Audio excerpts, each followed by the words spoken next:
దుర్యోధనుడు అనగానే మనకొక దుర్మార్గుడు, అహంకారి మాత్రమే గుర్తుకొస్తాడు.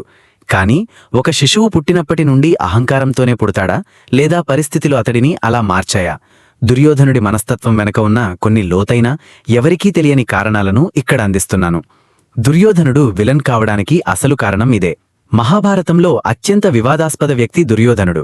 అహంకారం అనే పదానికి నిలువెత్తు రూపం ఆయన. కాని ఒక రాజుకు ఉండాల్సిన అన్ని లక్షణాలు ఉన్నా దుర్యోధనుడు ఎందుకు పతనమయ్యాడు? అతడి లోపల ఉన్న ఆ పగ, అహంకారం ఎక్కడ మొదలయ్యాయి? పుట్టుకతోనే అశుభం. దుర్యోధనుడు పుట్టినప్పుడే ప్రకృతి వింతగా ప్రవర్తించింది. ఆయన పుట్టగానే నక్కలు ఊళవేశాయని, గాడిదలు అరిచాయని, ఆకాశం నుండి రక్తం కురిసిందని పురాణాలు చెబుతున్నాయి.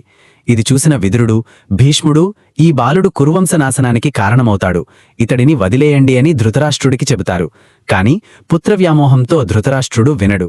చిన్నప్పటి నుండి తనను అందరూ ఒక శాపంలాగా చూస్తున్నారనే భావన దుర్యోధనుడిలో అభద్రతాభావాన్ని, మొండితనాన్ని పెంచింది. తండ్రి అసమర్థత, కొడుకు అహంకారం.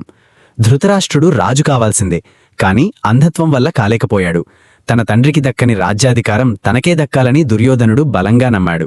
పాండవులు వనవాసం నుండి హస్తినాపురానికి రావడం దుర్యోధనుడికి నచ్చలేదు.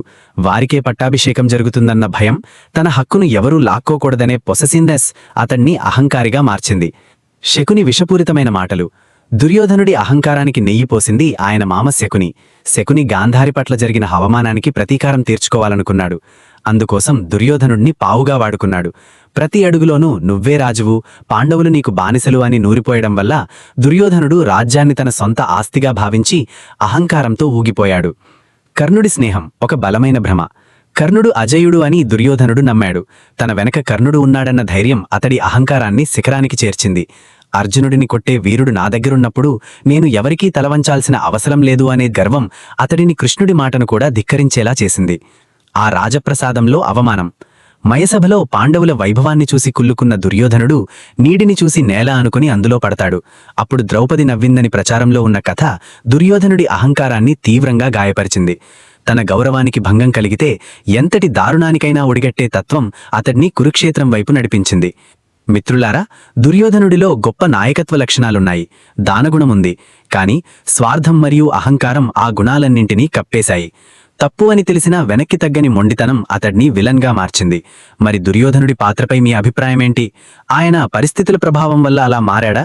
కామెంట్ సెక్షన్లో చెప్పండి. ఈ వీడియో మీకు నచ్చితే లైక్ చేయండి, మన ఛానల్ని సబ్స్క్రైబ్ చేసుకోండి.